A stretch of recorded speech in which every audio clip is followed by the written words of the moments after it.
Hi everyone, welcome to Unacademy UPSC. My name is Nidhi. आशा करती हूँ आप सभी अपने घरों पर हैं, सेफ हैं, सुरक्षित हैं और अपना पूरा ध्यान रख रहे हैं। So you all know that we started this to the point series, जिसमें हम कोई एक टॉपिक पिक करते हैं और उसकी हम डिटेल्स पढ़ते हैं। आज हम डिस्कस करने वाले हैं स्वदेशी एंड बायकॉट मूवमेंट, जो कि आपके मॉडर्न हिस्ट्री से हैं। They are very important topics. यहाँ से क्वेश्चंस भी बनते हैं, ये आपको मेंस में भी हेल्प करेगा।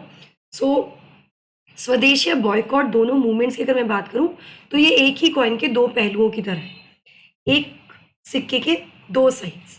अगर आप स्वदेशी की तरफ जाएंगे तो आप फॉरेन गुड्स को बॉयकॉट करेंगे। This exactly is the same with स्वदेशी एंड बॉयकॉट। तो चलिए जानते हैं ये क्यों शुरू हुआ, क्या कारण रहे, क्या इसका इम्पैक्ट रहा और क्या इसका सिग्निफिकेंस है। Before we move forward, this is my Unacademy profile. My code is ND Life 10। अगर आप मेरे साथ जुड़ना चाहते हैं तो आप इस कोड का इस्तेमाल करके सब्सक्रिप्शन ले सकते हैं, प्लस जिसमें आपको 10% डिस्काउंट मिल जाएगा इस कोड की वजह से। ऑल्सो अनअकैडमी के सभी free features like special classes, combat, ये सब भी आप अटेंड कर सकते हैं because of this code. These are the Telegram channels, आप मुझे यहाँ भी फॉलो कर सकते हैं for all my class PDFs and updates. Guys, you all know the result. Miss Jagrati Avasthi, she's secured All India Rank 2 and she's a proud learner of Unacademy. About the top learners जिन्होंने score किया है एक बहुत अच्छा rank, I would say we had 1 से लेके 20 तक we had 7 learners in the top 20 rank holders. Then 21 to 100 we had 20 learners. So in total मैं कहूँगी कि 169 plus learners have achieved their goals with the help of Unacademy here. चलिए स्वदेशी या boycott पढ़ने से पहले वी नीड टू लुक और understand the concept of nationalism. So अगर हम देश की बात करें, भारत की बात करें और ये कहें कि भारत में नेशनलिज्म कब आया, तो ये कहना गलत नहीं होगा कि ये 19th सेंचुरी का कॉन्सेप्ट है, जब नेशनल आइडेंटिटी या नेशनल कॉन्शियसनेस जागृति आई, राष्ट्रीयता की भावना एक तरह से लोगों के बीच में आनी शुरू हुई। इससे पहले जो भी छोटे छोटे इवेंट्स हो रहे थे देश में, जो भी क्रांतियां हो रही थी, अंग्रेजों के विरुद्ध जो भी लड़ाइयाँ संग्राम चल रहे थे, वो बहुत ही कन्फाइंड थे, वो राष्ट्रीय स्तर पर नहीं थे, या वो राष्ट्रीयता, जो नेशनलिज्म का जो कॉन्सेप्ट है, जो फीलिंग है, वो कहीं ना कहीं उसमें मिसिंग थी, क्योंकि सबके अपने अपने कारण थे, सब अपने अपने मुद्दों के लिए लड़ रहे थे, राष्ट्रीय मुद्दा नहीं था कोई। तो 19th सेंचुरी में पहली बार ऐसा हुआ कि नेशनल आइडेंटिटी जो है या नेशनल कॉन्शियसनेस है, ये कॉन्सेप्ट निकल कर आने शुरू हुए। तो जो सोशल, इकोनॉमिक और पॉलिटिकल फैक्टर्स थे, उन्होंने भी इंस्पायर किया लोगों को कि वो डिफाइन करें या अचीव करें अपनी राष्ट्रीय एक तरह से आइडेंटिटी को। ठीक है, चलिए फैक्टर्स। अब अचानक तो ऐसा नहीं हुआ होगा कि अचानक दिन हम उठे और हमें लगा कि अरे हम तो एक राष्ट्रीय के लोग हैं, या हम राष्ट्रीय भावना, देश की भावना या feeling, basically feeling, nationalism is what, it's a feeling. ये अचानक नहीं है, धीरे धीरे, स्टेप बाय स्टेप कुछ इवेंट्स ऐसे हुए जिसकी वजह से ये फीलिंग डेवलप हुई देश में। कौन कौन से फैक्टर्स थे? सबसे पहले था ब्रिटिशर्स की सही इंटेंट को रिकॉग्नाइज करना। अभी तक टिल 19th सेंचुरी हम बहुत सही तरीके से समझ नहीं पा रहे थे ब्रिटिशर्स की इंटेंट। हम ये एक्सेप्ट कर रहे थे कि हाँ ठीक है, they are doing it for us, ये हमारे भले के लिए कर रहे हैं और ये हमारा भला चाहते हैं और ये हमारे लिए सब चीज़ें कर रहे हैं। लेकिन ग्रेजुअली कुछ चीज़ें ऐसी हुई, जैसे कुछ फेमाइन्स आए, इकोनॉमिक एक्सप्लॉयटेशन जो लोगों का हुआ 1890 के बाद, उसने, जो ब्रिटिश शासन था उसके जो शोषण की जो नीति थी या जो शोषण वाला कैरेक्टर था, उसको उजागर कर दिया। एक तरफ फेमाइन आ रहा है और एक तरफ वो लैविश दरबार चला रहे हैं, या फिर बहुत ही डिस्क्रिमिनेटरी पॉलिसीज लेकर आ रहे हैं जो कि भारतीयों की भावनाओं को आहत कर रही थी। तो वो भी निकलकर सामने आने शुरू हुए because of these issues in the past. कुछ कॉन्फिडेंस बढ़ना शुरू हुआ, लोगों ने थोड़ा सा जैसे विश्व भर में अलग अलग जगह पर जो बैटल चल रहे थे, लोगों में पढ़ाई की वजह से भी, वेस्टर्न एजुकेशन की वजह से भी, इंग्लिश लैंग्वेज की वजह से भी एक अवेयरनेस जागृत हुई, जिससे हम अपने पास्ट से फिर से रिकनेक्ट कर पाए। जो कुछ भी लिखा गया था भारत के बारे में, भारत की संस्कृति सभ्यता के बारे में, भारत की रिच हेरिटेज के बारे में, हमें उससे कॉन्फिडेंस मिला कि we are not backward, we are not जिनको आप कोई और शासित करेगा, हम खुद से केपेबल हैं। तो ये कॉन्फिडेंस आया। उसके अलावा जो कॉलोनियल रूल के अगेंस्ट जो अलग अलग जगहों पर बैटल्स हो रहे थे विश्व भर में, उनसे भी कॉन्फिडेंस आया कि यूरोपियंस को हराना नामुमकिन नहीं है, ये हार सकते हैं। ये भी कारण रहा अवेयरनेस का बढ़ना। जैसा कि मैंने आपको बताया कि एजुकेशन ने कहीं ना कहीं बहुत इंपॉर्टेंट रोल प्ले किया यहाँ पर। एजुकेशन की वजह से जो मासेस थे, हमें ब्रिटिश पॉलिसीज के बारे में एग्जैक्टली समझ में आना शुरू हुआ। या फिर नॉट जस्ट पॉलिसी समझ में आनी शुरू हुई है, ब्रिटिश का जो इंटेंट है वो समझ में आना शुरू हुआ because of education of course, क्योंकि हमने फ्रेंच रेवोल्यूशन, रशियन रेवोल्यूशन पढ़े, तो हमें इक्वालिटी, लिबर्टी और फ्रीडम ऐसे कॉन्सेप्ट समझ में आने लगे। उसका बेनिफिट हुआ लोगों के बीच। अभी जो नेता, हमारे जो राष्ट्रीय स्तर के नेता जो बाद में निकल कर आए, वो आपस में अभी कनेक्ट नहीं कर पा रहे थे क्योंकि एक कॉमन भाषा नहीं थी। बंगाल का नेता गुजरात के नेता से बात नहीं कर पा रहा था, भाषा का एक बैरियर था। लेकिन इंग्लिश एजुकेशन की वजह से वो बैरियर खत्म हुआ। अलग अलग जगहों से लोगों ने एकजुट होकर बात करना शुरू किया, अवेयरनेस फैलाना शुरू किया। ठीक है। साथ ही अनएम्प्लॉयमेंट जिस तरह से बढ़ा भारतीयों के लिए, या फिर अंडर एम्प्लॉयमेंट, उसकी वजह से जो गरीबी की जो स्थिति देश में बनी, देश गरीब से और गरीब होता चला गया। उसकी वजह से भी बहुत ज़्यादा जो रेडिकल नेशनलिस्ट थे, उनके अंदर बहुत गुस्सा था, बहुत आक्रोश था। ये कारण भी बने एकजुटता लाने के लिए, नेशनलिज्म को ग्रो करने में इन्होंने भी मदद की। इंटरनेशनल इन्फ्लुएंसेस, जैसे कि मैंने आपको बताया कि नेशनलिस्ट मूवमेंट चल रहे थे विश्व भर में। आयरलैंड हो गया, जापान हो गया, इजिप्ट हो गया, टर्की, पर्शिया, चाइना, सब जगहों पे यूरोपियंस की इनविंसिबिलिटी, मतलब कि यूरोपियंस को आप हरा नहीं सकते हो, ये मिथ टूट गया। इससे लोग बाहर आ पाए। जब इस तरह के मूवमेंट्स देखे हमारे देश के लोगों ने, तो ये लगा कि भाई एक्सक्यूज मी, इनको हराना नामुमकिन नहीं है, यूरोपियंस को भी हराया जा सकता है। उसके अलावा conservative policies of Lord Curzon, Lord Curzon की बहुत सारी, not just Lord Curzon in that sense, मैं कहूँगी लॉर्ड लिटन, लॉर्ड कर्जन, इनकी जितनी भी कंजर्वेटिव डिस्क्रिमिनेटरी पॉलिसीज थी, उन्होंने भी कहीं ना कहीं एक जन जागृति लाने में बहुत मदद की।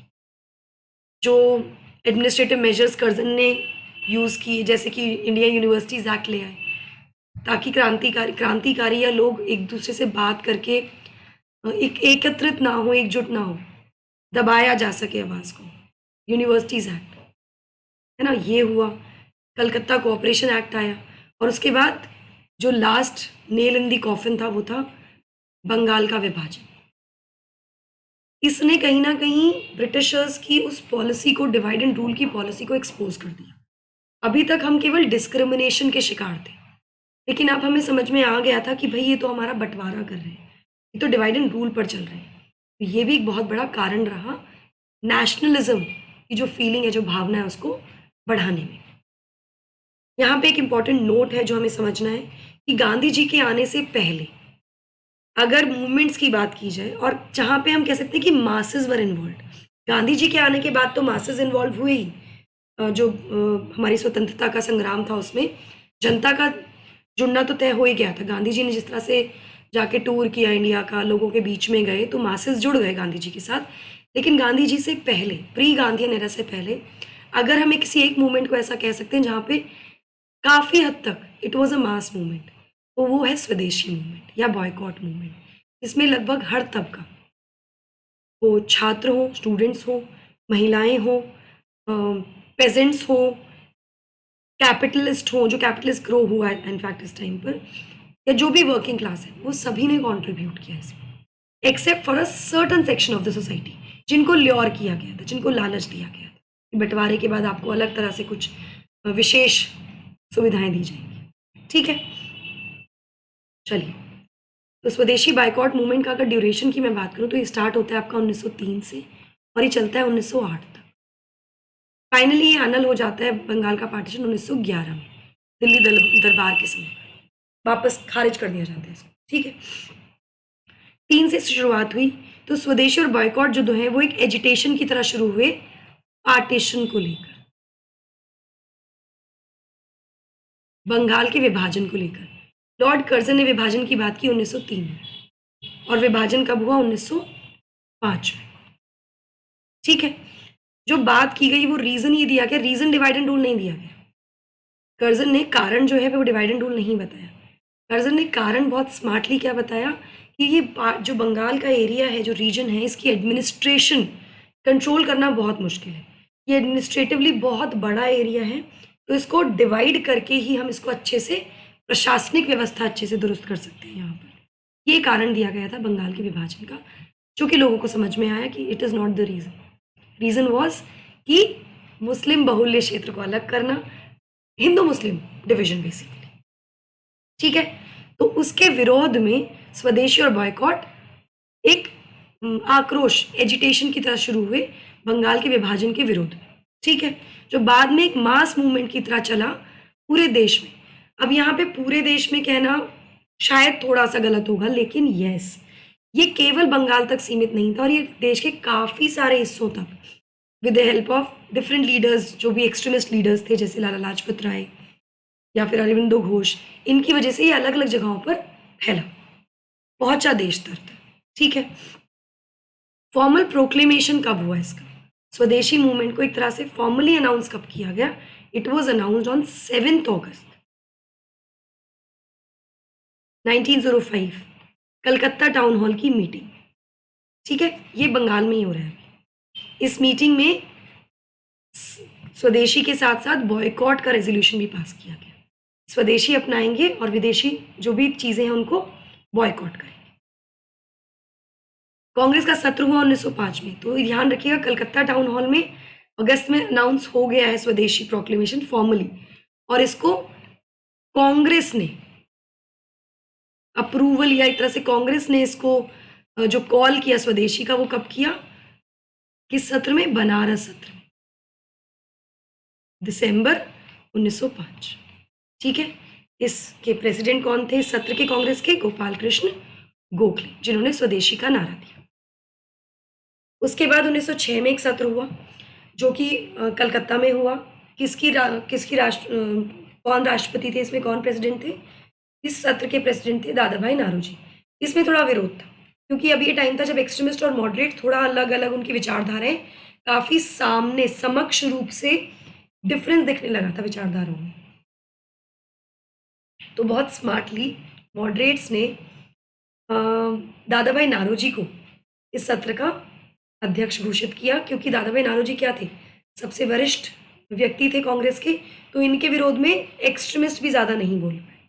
ठीक है, पर इस सेशन में एक्सट्रीमिस्ट ने अपनी 4 रेजोल्यूशंस, जो कि थे स्वदेशी, बॉयकॉट, राष्ट्रीय एजुकेशन, राष्ट्रीय शिक्षा और सेल्फ गवर्नमेंट, इनको पास करवाया। तो मॉडरेट्स ने बहुत ही अधूरे मन से इनको रेजोल्यूशंस को पास कर दिया था कि ठीक है, क्योंकि मतभेद साफ दिखने लगा था इस समय तक आते आते। और इसके बाद आप जानते ही हैं 1907 में सूरत में क्या हुआ था। इट वॉज, जिसको हम सूरत स्प्लिट के नाम से भी जानते हैं। कांग्रेस 2 फाड़ में, एक्सट्रीमिस्ट और मॉडरेट्स, 2 अलग अलग विचारधाराएं अलग हो गई। ठीक है, यहाँ पे ये नोट करना जरूरी है कि स्वदेशी और बॉयकॉट कॉम्प्लीमेंट्री टर्म्स है, एक दूसरे की पूरक टर्म्स है। कैसे? जब हम स्वदेशी अपनाएंगे, जब हम स्वदेशी की तरफ जाएंगे, तभी तो हम जो फॉरेन गुड्स हैं उनको बॉयकॉट करेंगे। तो ये एक साथ चलती हैं टर्म्स, एक दूसरे की पूरक टर्म्स की तरह देखा जा सकता है। स्वदेशी मूवमेंट की अगर बैकग्राउंड की बात करूँ, थोड़ा और बेहतर समझें, तो इसकी रूट्स कहाँ पर थी? इसकी रूट्स थी anti partition movement. Anti partition यानी कि बंगाल का जो पार्टीशन होने वाला था, इसके विरोध ये स्टार्ट किया गया लॉर्ड कर्जन के डिसीजन को, जो डिवाइड कर रहे थे बंगाल की प्रोविंस को, उसके विरोध। ये एंटी पार्टीशन जो कैंपेन था, इसको किसने लॉन्च किया? मॉडरेट्स ने।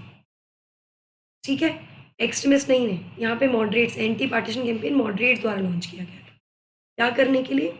कि जो सरकार है उसके ऊपर प्रेशर क्रिएट करने के लिए कि जो भी बंगाल का विभाजन वो कर रहे हैं वो गलत है, वो जायज़ नहीं है। ठीक है? जिसके लिए क्या किया, जो मॉडरेट्स का तरीका क्या था? मॉडरेट्स बहुत ही सभ्य और कानूनी तरीके से काम करते थे। लड़ाई झगड़ा नहीं, लिखकर, पिटिशंस देकर, 3P, राइट? पिटिशंस देंगे, प्रे करेंगे, है ना? पिटिशंस लिखी गई सरकार को, पब्लिक मीटिंग्स कराई गई और आइडियाज़ को स्प्रेड किया गया न्यूज़पेपर्स के द्वारा। इनमें कौन से महत्वपूर्ण न्यूज़पेपर है वो आपको ध्यान रखना है। गीतावड़ी, संजीवनी और बंगाली, ये मुख्य न्यूज़पेपर्स हैं इस टाइम के, इनको याद रखिएगा। इस पार्टीशन ने led to protest meetings in Bengal, of course, क्योंकि पार्टीशन है तो इसके लिए विरोध में फिर प्रदर्शन भी होंगे। बंगाल में खूब प्रोटेस्ट मीटिंग्स हुई, जिसकी वजह से विच द प्लेज, जिसमें क्या प्लेज लिया गया कि जो भी फॉरेन गुड्स हैं, जो भी फॉरेन का सामान है, जो भी कपड़े, जो टेक्सटाइल, फॉरेन टेक्सटाइल है या जो एजुकेशन भी है फॉर दैट मैटर, इन सबको बॉयकॉट किया जाए, किसी भी चीज़ को यूज़ नहीं किया जाए। ठीक है? इम्पैक्ट क्या हुआ पार्टीशन का? तो पार्टीशन के बाद एकदम से एक ऑपोजिशन आया और लोगों ने बहुत जोर शोर से बंगाल में वंदे मातरम गाना शुरू कर दिया। रविन्द्रनाथ टैगोर ने इस समय अपना बहुत ही फेमस एक और सॉन्ग अमार सोनार बांग्ला, उसको कंपोज किया। साथ में लोगों ने एक दूसरे के हाथ पे राखी बांधी, क्या दिखाने के लिए कि एक तरफ जहाँ ब्रिटिश सरकार लोगों को अलग कर रही है, डिवाइड एंड रूल कर रही है, वहाँ हम लोग यूनाइटेड हैं, हिंदू मुस्लिम भाई भाई। राखी बांधकर ये चीज़ दिखाई गई सिंबॉलिकली। तो वैसे तो जैसे मैंने आपको बताया कि कन्फाइन था केवल बंगाल में मेजरली, लेकिन अलग अलग लीडरशिप में ये अलग अलग जगहों तक भी फैला। जैसे पूना और बॉम्बे में गंगाधर तिलक के नेतृत्व में, पंजाब में लाला लाजपत राय, अरिजीत सिंह, दिल्ली में सैयद हैदर रज़ा और मद्रास में चिदम्बरम पिल्ले, ये मुख्य लीडर्स थे जिन्होंने बॉयकॉट और स्वदेशी को दूर दूर तक बंगाल से बाहर निकाला, देश स्तर पर पहुंचाए। ठीक है? Before we move forward with impact of the swadeshi and boycott, guys this is my profile on Unacademy, आप मुझे फॉलो कर सकते हैं अनअकैडमी पर जाकर। मेरा कोड यूज़ करना है आपको, एनडी लाइफ 10। आप मुझे फॉलो कीजिए ताकि आपको मेरी सभी स्पेशल क्लासेस मिल जाए। अब आप कहेंगे स्पेशल क्लासेस के क्या बेनिफिट है? देखो बच्चों, स्पेशल क्लासेस में आपको लाइव इंटरैक्टिव क्लासेस मिलती हैं, पोल्स मिलते हैं। जब आप एमसीक्यू सॉल्व करते हो तो आपको सीमित समय में सॉल्व करना होता है और आपको अपना पोजीशन पता होता है। Raise hand, plus learners can actually raise hand and talk to the educator, आप हमसे बात कर सकते हैं डायरेक्टली। ठीक है? जैसे ऑफलाइन में होता है ना, and you can resolve your queries, you get notification about your classes, आपको सारे पीडीएफ वहीं पर मिल जाते हैं आफ्टर दी क्लास। ठीक है? आपको कहीं इधर उधर नहीं जाना होता, ढूंढना नहीं पड़ता। साथ में आपको लाइव और रिकॉर्डेड सेशंस आप कहीं से कभी भी अपने डिवाइस पर देख सकते हैं। तो ये बेनिफिट है आपके स्पेशल क्लास की। चलिए इम्पैक्ट देखते हैं स्वदेशी और बॉयकॉट का। स्वदेशी बॉयकॉट बाय नाउ आपको समझ में आ गया होगा। इसका इम्पैक्ट क्या रहा? सबसे पहला इम्पैक्ट तो ये था क्योंकि स्वदेशी की तरफ जा रहे थे तो सेल्फ रिलायंस पॉपुलराइज हुआ, खुद का प्रोडक्ट बनाने शुरू हुए, खुद के एंटरप्राइजेस बनने शुरू हुए। देश में कैपिटलिस्ट क्लास थोड़ी बढ़ी, लोगों ने खुद के व्यापार शुरू किए क्योंकि अब बाइकआउट करना है ना विदेशी चीज़ों को, और उसको सब्स्टिट्यूट करना है, उसको रिप्लेस करना है। उसको रिप्लेस किससे किया जाएगा? स्वदेशी गुड्स से। उसके लिए नई नई टेक्सटाइल मिल्स खुली, soap industry, match factories, tanneries, banks, insurance company, shops, ये सब खुलने शुरू हुए। तो देश वापस से अपने पैरों पे खड़ा होने लगा। जो इंडस्ट्रियलाइजेशन का डी इंडस्ट्रियलाइजेशन बिगिनिंग में यूरोपियन इंडस्ट्रियलाइजेशन के टाइम पर हमारा डी इंडस्ट्रियलाइजेशन हुआ, वो एक बार फिर से हम इंडस्ट्रीज की तरफ जा रहे हैं। ठीक है? Indian craftsman got their work back, जितने भी हमारे इंडिजिनियस क्राफ्ट्स पर्सन थे उनको अपना काम वापस मिल गया क्योंकि हमने बॉयकॉट कर दिया स्वदेशी। ठीक है? साइंस में भी जगदीश चंद्र बोस, प्रफुल्ल चंद्र रे और बाकी लोगों ने ओरिजिनल रिसर्चेस की, जिसको पूरे विश्व भर में काफ़ी ज़्यादा अप्रिशिएट किया गया। Nandalal Bose he became made a major imprint on Indian art, ना केवल इंडस्ट्रीज, क्राफ्ट्स, बल्कि साइंस, टेक्नोलॉजी, आर्ट, इन सब में भी लोग निकलकर सामने आने लगे। ठीक है, बच्चों ने स्कूल्स बॉयकॉट कर दिए क्योंकि एजुकेशन भी विदेशी एजुकेशन थी, उसको बॉयकॉट किया गया। मीटिंग्स ऑर्गेनाइज की, डेमोन्स्ट्रेशंस किए गए, दुकानों को लूट मार की गई और जो फॉरेन गुड्स हैं उनको जलाया गया। स्वदेशी और national education was emphasized. Major emphasize किस पे था? स्वदेशी पर या फिर राष्ट्रीय शिक्षा नीति पर, जिसकी वजह से 1906 में नेशनल काउंसिल ऑफ एजुकेशन की स्टैब्लिशमेंट हुई, उसको स्थापित किया। ठीक है, किस लिए? ताकि एक सिस्टम ऑफ एजुकेशन डेवलप किया जा सके। किस किस फील्ड में? लिटरेरी, जैसे कि मैंने आपको बताया, लिटरेरी, साइंटिफिक, टेक्निकल, और उस किस लाइन पर? राष्ट्रीयता की और नेशनल कंट्रोल, अपने कंट्रोल में, ब्रिटिशर्स के द्वारा नहीं। तो ये भी इंपॉर्टेंट चीजें हुई। सातवीं अश्विनी कुमार दत्त, जो कि स्कूल टीचर थे बरीसाल में, उन्होंने एक समिति का गठन किया जिसका नाम था स्वदेश बंदब समिति। ठीक है, ये सारे इम्पैक्ट्स थे स्वदेशी बायकॉट के भारत में। अब मॉडरेट्स के द्वारा भी एजिटेशन हुई। जैसे मैंने आपको बताया कि मॉडरेट्स ने शुरू किया था एंटी पार्टीशन मूवमेंट। ठीक है, तो शुरुआत में जो स्वदेशी मूवमेंट था, ये कौन लीड कर रहा था? It was led by the moderates, क्योंकि वो बंगाल पार्टीशन को रिवर्स करने का प्रेशर डालना चाहते थे। करेक्ट, ये मैंने आपको बता दिया प्रोक्लेमेशन। उसके बाद 7 को ये कलकत्ता में मीटिंग हुई, प्रोक्लेमेशन दिया गया स्वदेशी का, एंड पार्टीशन जब हो गया बंगाल का तो ये इट बिकेम ऑफिशियल। जब पार्टीशन ऑफिशियल हुआ कि भाई अब पार्टीशन हो गया है, अनाउंस होके अब वो ऑफिशियल हो गया है 1905 में, तो जो बंगाल के लोग थे उन्होंने दुख व्यक्त किया कि क्यों हुआ ऐसा। लेकिन extremist on the other hand they wanted to see better results. उनको ये मौका मिला कि अब वो सही तरीके से ब्रिटिश जो पावर है उसको सप्रेस कर सकते हैं, क्योंकि ब्रिटिश पावर ने खुद एक मौका दे दिया अपने आप को सप्रेस करवाने का, कारण दे दिया लोगों को एकजुट होने का। और इस मूवमेंट को मोर इम्पैक्टफुल बनाने के लिए दादा भाई नारोजी ने कलकत्ता डिक्लेरेशन में क्या किया? डिक्लेयर कर दिया अबाउट कि भाई एक्सट्रीमिस्ट की directed to boycott government schools and colleges, इस सबको बायकॉट करेंगे। Swadeshi, boycott, national education and self rule, ये नारे दिए गए थे। मैंने आपको शुरुआत में बताया। स्कूल एजुकेशन को बायकॉट करने की बात भी कर, जो सरकारी थे, मतलब जो ब्रिटिशर्स के अंडर थे। They wanted to stop doing anything which would help British either directly और इनडायरेक्टली। एक और इंपॉर्टेंट चीज थी यहाँ पे, सिविल डिसोबीडियंस की तरह से देख सकते हैं इसको, कि हम वो कुछ भी नहीं करेंगे, कोई भी ऐसा काम नहीं करेंगे जो ब्रिटिश सरकार को डायरेक्टली एंड डायरेक्टली हेल्प कर रहा है। मतलब दुकानों पे काम नहीं करेंगे, ऑफिस में काम नहीं करेंगे, सबको बॉयकॉट करेंगे। उससे क्या होगा कि जो ब्रिटिश व्यवस्था है जहाँ पे भारतीय कार्यरत है वो चौपट हो जाएगी, उससे ब्रिटिशर्स पर एक प्रेशर आएगा। ठीक है, पार्टीशन के बाद क्या हुआ? पार्टीशन के बाद सबसे इंपॉर्टेंट चीज जो देखी गई वो ये थी कि पार्टीशन का कॉज क्या था? Divide and rule, correct.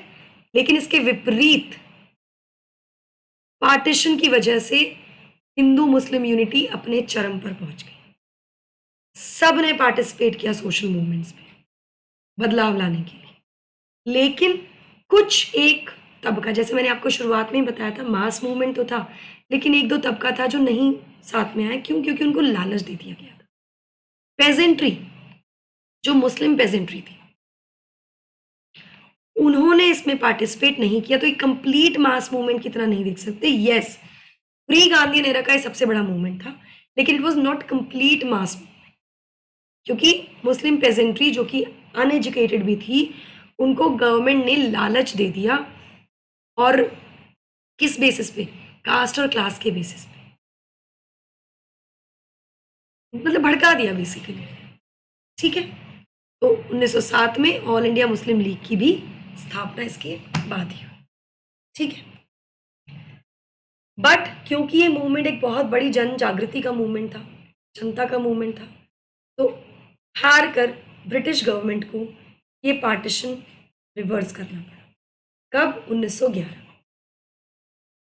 ठीक है, क्योंकि इतने पब्लिक मूवमेंट्स, इतने डेमोन्स्ट्रेशंस हो रहे थे कि ब्रिटिश गवर्नमेंट अब थक गई थी और उनको था कि भाई शांति चाहिए, तो हम बंगाल का विभाजन वापस करते हैं।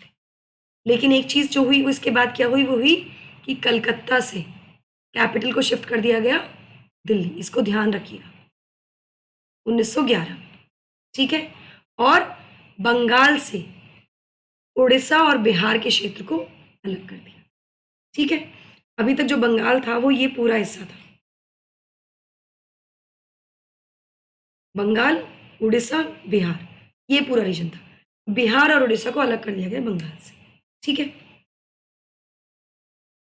ये भी इसके बाद ही हुआ। सिग्निफिकेंस क्या है इस मूवमेंट की, क्यों बाइकॉट या स्वदेशी मूवमेंट का मतलब क्या रिलेवेंस था? देखो, एक तो ये था कि कहीं ना कहीं इसकी वजह से एक idea of nationalism came into being. अधिकतर population, majority of the section of population of the country, they got the idea of nationalism. Nationalism समझ में आने लगा, ठीक। इसने जो कॉलोनियल आइडिया और इंस्टीट्यूशंस की जो हेजेमनी है ना, जो विरासत चली आ रही थी, उसको उथल पुथल कर दिया, ठीक है। इसने नए मेथड्स और टेक्निक्स इजाद हुई इस मूवमेंट के टाइम पर, जिससे मास मोबिलाइजेशन हो सकता है, जिससे लोगों को एकजुट किया जा सकता है। इसकी वजह से एक कैपिटलिस्ट क्लास इमर्ज हुई, जैसा कि मैंने आपको बताया, नई इंडस्ट्रीज बनने लगी ना। जब बॉयकॉट करोगे तो स्वदेशी पे जाओगे तो स्वदेशी अपने लोग काम करेंगे, तो एक कैपिटलिस्ट वर्ग का निर्माण हुआ, जिसने बाद में भी नेशनल मूवमेंट को बहुत ज़्यादा फंड किया। नेशनलिस्ट लीडर्स के पास बहुत पैसा तो नहीं था ना, बहुत फंडिंग नहीं थी, पैसा चाहिए था।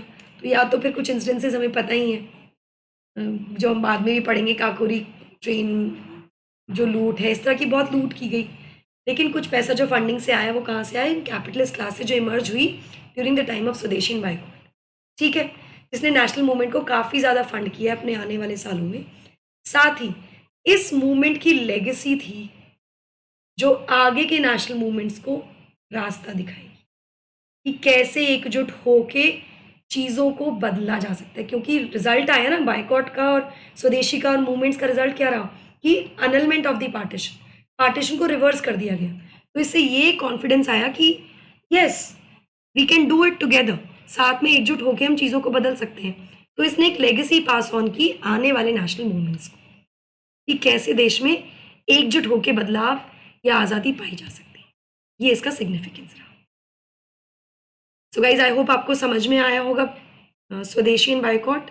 कोई डाउट्स कन्फ्यूजन हो आप मुझे कमेंट सेक्शन में कमेंट कर सकते हैं। I will get back to each one of you.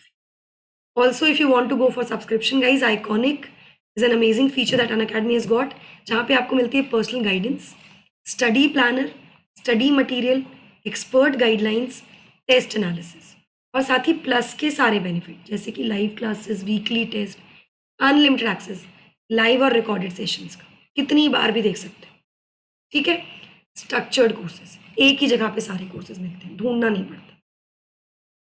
Subscription के लिए आप जाएंगे ऐप पर, आपसे पूछा जाएगा referral code, you can use my referral code ND-Live10। My code is ND-Live10, sorry मेरा पेन नहीं ठीक से चल रहा है। यहाँ पे आप अप्लाई करेंगे, you can get discount on subscription of iconic and plus. ऐसा ही डिस्काउंट आपको मिल सकता है ऑप्शनल पर भी, जो कि वैलिड होगा 1 साल का ऑप्शनल आपके 2022 मेंस तक। डिस्काउंट के लिए आपको यूज़ करना है मेरा कूपन कोड, मेरा रेफरल कोड ND-Live10। बैचेस 29 से शुरू हो चुके हैं, साथ ही कुछ बैचेस 18 अक्टूबर से भी शुरू होंगे, जो कि मेंस आंसर राइटिंग को फोकस करने वाले बैचेस होंगे बच्चों। इसका हमारा उद्देश्य है mission AIR-1, all India rank 1, all India rank 2 तो आ गया, 1 भी लाना है। That's it from my side. I hope आपको ये समझ में आया होगा। Doubts and queries you can leave in the comment section. I'll get back to you. Thank you so much everybody. Please take care, stay safe and stay home. Thank you so much again. And don't forget to use my code ND-Live10. Thank you so much.